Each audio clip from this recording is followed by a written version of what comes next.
Now, I'm not saying that James Carville is a barely functioning with nothing left of value in this world. I'm not saying that at all. I'm also not saying it's pointless to tar and feather him because he still sheds his skin twice a year. And I'm also not saying if James Carville choked to death on one of his morning feedings of live mice, he wouldn't be missed.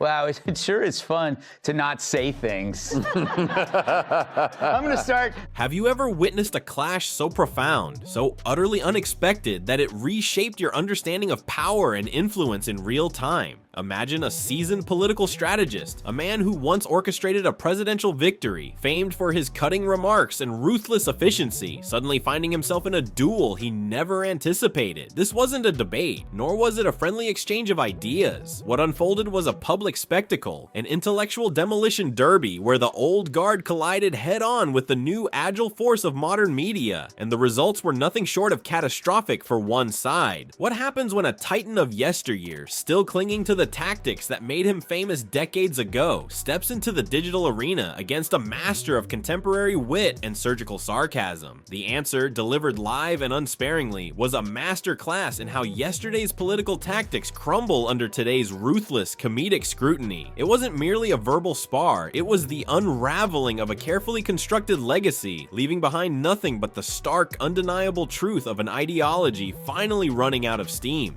Up to embracing Pumpkinhead just yet. Carville's like a parent who doesn't say anything about his rotten brat until it affects him and crashes his Mercedes. This problem's been here for years. It's done untold damage. It's cost a lot of death. And now he calls BS on it? Thanks, but you're showing up at last call. Let's not forget what else he said. He said that people that go to Trump rallies are pretty much brain-dead deplorables. He said some pretty awful things. If he could call them retarded, he would have.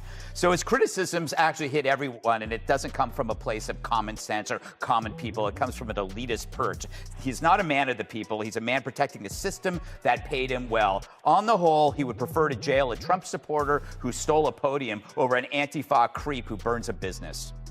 So there you go. Oh, God. Political strategist and hairless goblin. James Carville trash talked his fellow Dems in our video of the day. Roll it, Agatha. We keep wondering why these young people aren't coming home to the Democrats, or why blacks are not coming home to the Democrats. Because Democratic messaging is full of. That's why. Wow. And talk about cost of living. And we're going to help deal with this. And don't talk about GAFA and student loans. Kennedy, that nice little old lady is making some sense. Right. He really is. She's such a gentle lesbian. What's her name? James Carville, the legendary Democratic strategist, a figure synonymous with aggressive, in-your-face political spin, swaggered onto the stage with a confidence born of past triumphs. His name is etched into the annals of political history as the architect of Bill Clinton's 1992 presidential victory, the very man who famously distilled an entire campaign into a single resonant phrase. "It's the economy, stupid." He practically invented the blueprint for modern political warfare, a conjurer of sound bites and a relentless attack dog. Yet, despite his formidable past, Carville arrived like a relic from a bygone era, his signature Cajun drawl and a Rolodex brimming with 1990s talking points seemingly his only weapons. The problem, glaringly obvious to anyone watching, was that decades have passed since his heyday. He's still broadcasting from what feels like a political retirement home's front porch, clinging to maxims that once mattered, while the world outside has not only evolved but obtained significantly faster internet. His rhetoric, once potent enough to sway elections, now sounds painfully slow, like the screeching dial-up tone of AOL trying desperately to load a TikTok. The audience, the very landscape of political engagement had moved on, leaving Carville stranded, a ghost of political strategy past. Carville looks like someone liberated him from a glass tank at Petco. Glad he's taking a break from hunting down Sigourney Weaver. But is he saying these people should be placed in pajamas, have their heads shaved, and march down Pennsylvania Avenue and spit on? I'm not saying that these people should be placed in pajamas and have their heads shaved, march down Pennsylvania Avenue and spit on. I'm not saying that. But I'm saying that did happen. And I'm saying that these people betrayed the French nation. I feel like he's like a therapist to the Democrats. Democrats are like a patient. And he's just tired of their constant whining without actually doing the work that a therapist would tell you to do.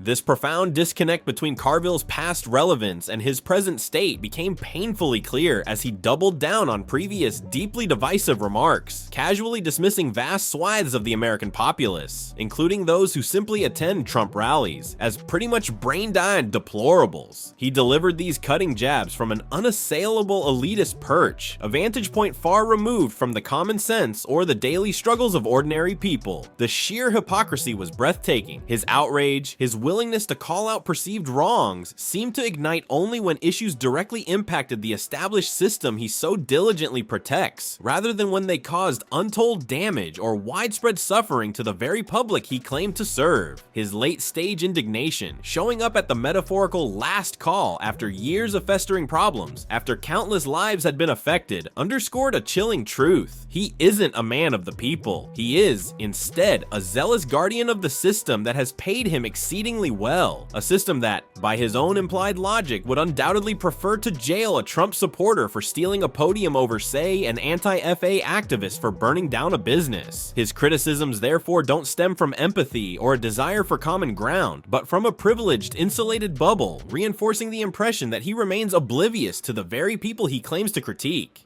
Carville on the idea that there's like a Republican plan. What is wrong with that 10 or 15% of Democrats that everything that they say, this plant or whomever it is, it's a progressive, it's not a Republican. You know, let's mutilate kids. Let's put men and women's locker rooms, and let's make sure that we have these drag shows for kids. And they're like, yay! It's their fault. It's stupid. And he's right. Dana, did I hear Jessica say that we should doge electric car subsidy? Theory is that Carville's right because, you know, who's more likely, you know, to get hit by lightning? Somebody who's sitting in their couch at home or somebody who goes out at night for a run? Anybody who actually takes action puts themselves at risk.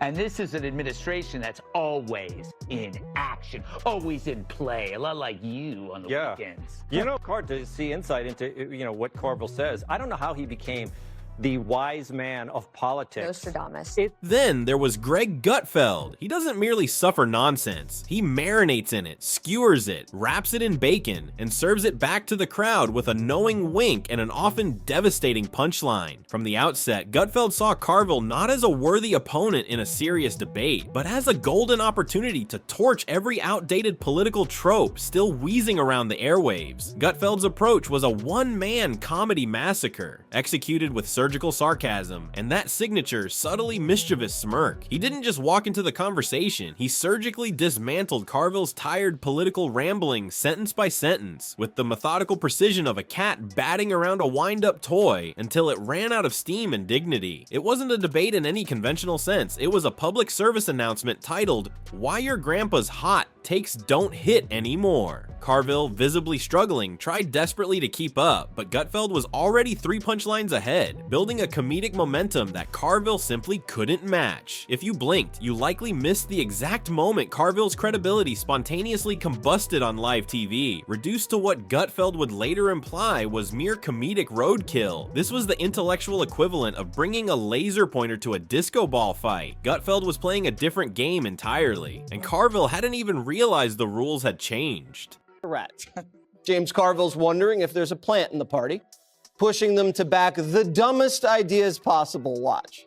It's like there's a plant somewhere in quote progressive unquote America that just sees how many stupid things that they can embrace. There has to be a AI generated progressive generator of really. Here's a certain coastal arrogance in this country, and people feel it. The Western far left is habitually the most stupid, naive people you can imagine.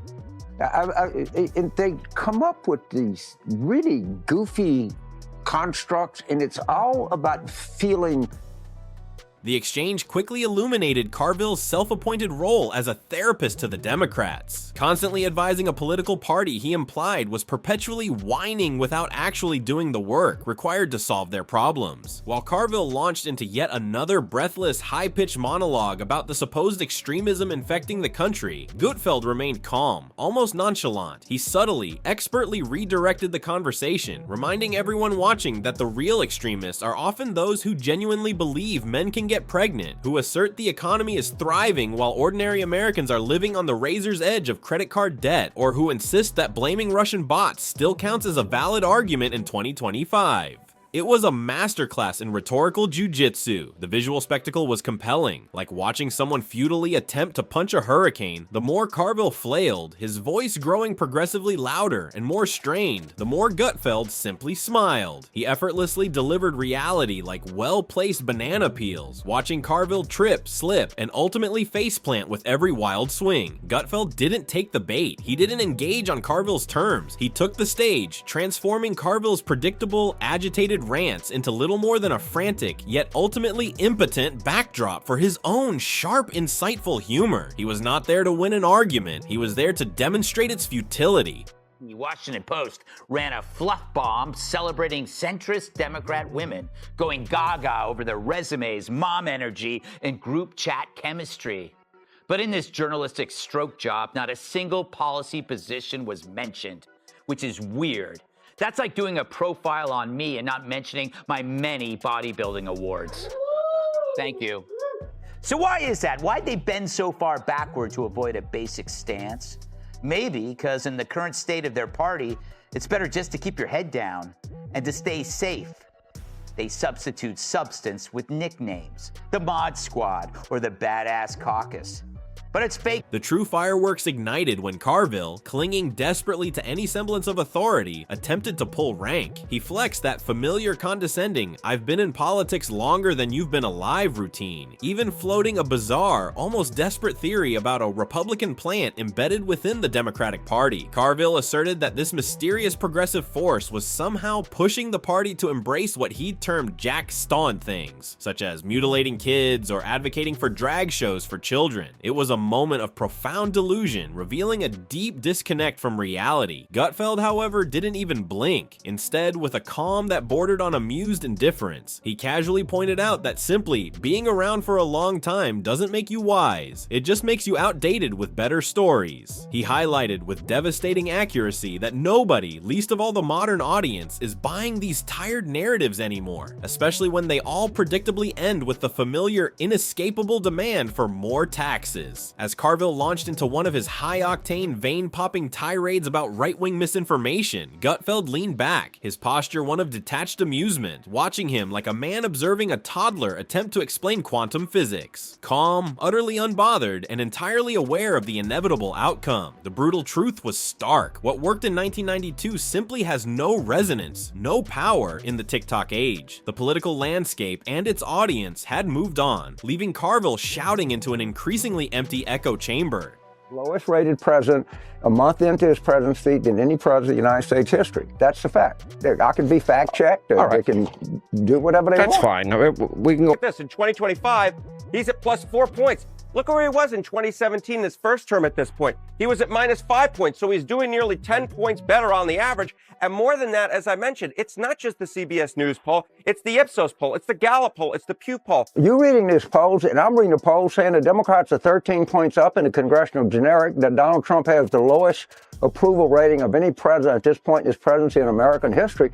So your viewers are getting one view, and I'm reading another view. So one of us is right and one of us is wrong. He's in. Every single day, Donald Trump has been in positive territory compared to just 11 days during his first term. It's not going to do any good for us to sit here and argue, because your viewers can believe you, and they can go to real clear politics, and they can actually... Carville, in his misguided confidence, came armed with what amounted to a political slingshot. His arguments were rubber band thin, loaded with pebbles of panic aimed at opponents he apparently still believed would flinch when someone yelled racist or threat to democracy. He had become the proverbial Chicken Little of politics, perpetually shouting the sky is falling, a forecast he delivered 5 elections ago, with the voters he claimed to champion having long since tuned out somewhere around the 4th point of no return. His doomsday predictions, climate collapse, democracy ruin, economic apocalypse were no longer prophecy. They were mere performance art, endlessly repeated until they dissolved into white noise. Gutfeld, on the other hand, brought a metaphorical drone strike of logic, wit, and ruthless clarity. There was no shouting, no table pounding, no theatrical bluster, just cold, comedic precision delivered with the quiet confidence of a man who knows the script before it's even written. His goal wasn't merely to mock Carville, it was to rip wide open his entire flawed worldview, a worldview where everything to the right of Bernie Sanders is reflexively branded as fascism, and questioning the government earns you a spot on a terror watch list.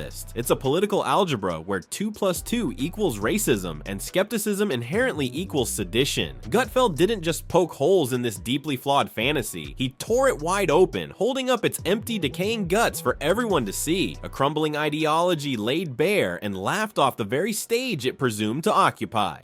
The Dems aren't losing the black and Hispanic vote. They're losing the black and Hispanic men, right? Why don't they break that down, that men are fleeing the Democratic Party like it's a showing of Barbie? It's because it's terrifying to them that they're becoming the party of awfuls, right? Affluent, white, female liberals. The Democratic Party has become like almost like a political version of the Bud Light commercial with Dylan Mulvaney. They've alienated men in order to please miserable activists. And men are like, hey, we know when we're not wanted.